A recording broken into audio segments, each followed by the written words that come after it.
Hey guys, it's Doug with Our Next House. So starting up today, we are picking up where we left off, and we've began the second step of our project, which is getting everything structurally sound. So as we opened up the walls, we noticed that there was more damage than what we had expected. So you'll see today where we had to remove some wood, cut out some wood, put some new wood in, and we're going to take you through that process through episode 2. So come check it out.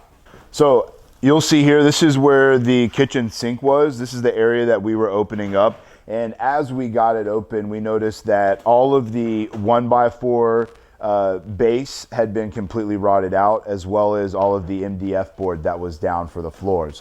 So you'll see down here, we've removed all of that damaged wood. We've cut it back to where there was good solid wood. As we got inside, we also noticed that there was some damage from carpenter ants, which is pretty common when you have wet wood. It just happens. So anything that was damaged that was important to the structure, we've removed and have since replaced. So part of making this structurally sound, one of the things that we had to do was to add some extra supports to the outside framing that runs along the edge of the mobile home. There wasn't a ton of damage to it. However, when we're butting up the floors, the new subfloors into there, it has to have a good solid surface to land on, and we also need something to screw into. So what we did here is we went ahead and used some of the reclaimed 2x4s from the wood, reclaimed 2x4 wood from the wall that we knocked down, and added additional bracing for the floor and the side of the house. So now this wall, which before would shake anytime you even leaned on it, is very sturdy. We are in guest bedroom 1. This is one of the rooms that had some damage. Looks like there was a roof leak here previously that ran down the wall. So the subfloor did get damaged here, just like out in the kitchen. We are gonna cut this here. We're gonna put in a few more support brackets, replace our 1x4 on the bottom, and then throw another stud in here just to make sure everything is nice and tight. So we're gonna knock that out right now. Check it out. Sawdust.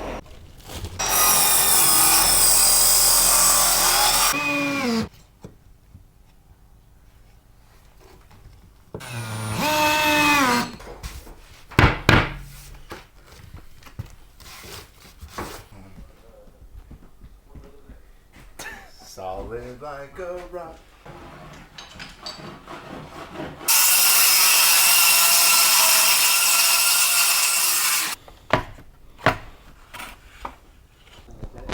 All right, well. I don't think that's okay.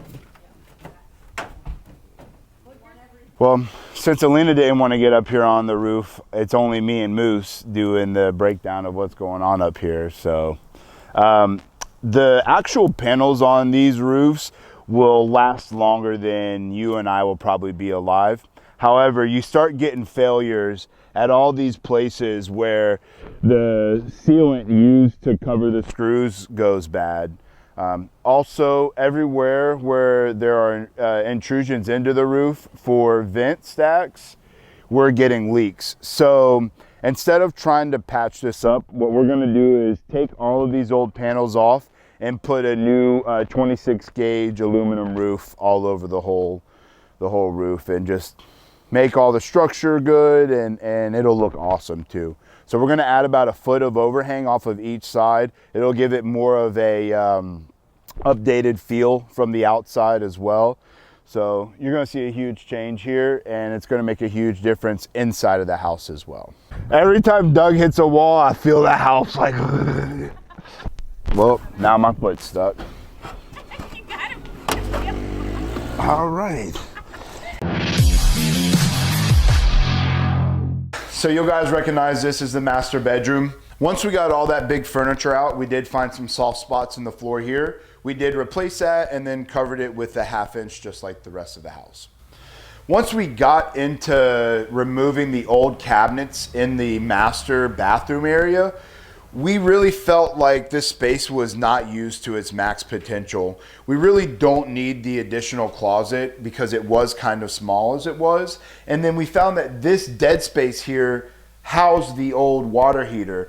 Since the original water heater was in here, they had replaced it with an electric water heater, which ended up being too small for the house.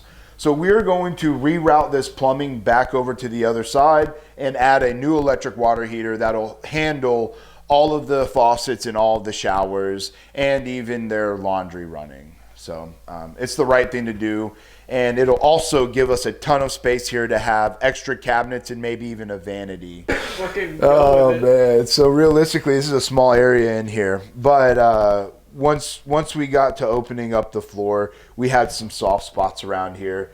The damage in here was not as bad as some of the other areas. We did make the decision to cut it out. Once we did, we also noticed that a little bit of a smell that was in here was completely gone. So that's one thing to think about when you guys are redoing any house that has a wood subfloor around the toilet. If you did not get a really good seal, that could actually leak out every time you flush, and that wood right there is just going to soak that up. So over time, you know, you can imagine what's been flushed through the toilet, and without a perfect seal it leaked out and it really smelled kind of funky.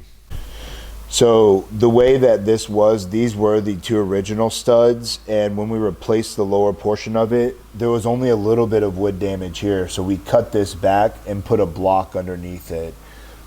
So it doesn't look pretty, but this is as sturdy as it could possibly be. Realistically though, these are our pretty ones that we redid. Hey guys, so today I'm going to talk about our next few steps with the project that we have here. Our next steps are going to be is to put the insulation back in between the studs, make sure that the house is fully insulated. After that, we're going to repair all of the drywall. Initially, we only wanted to lift up the panels and put new panels on all of the walls.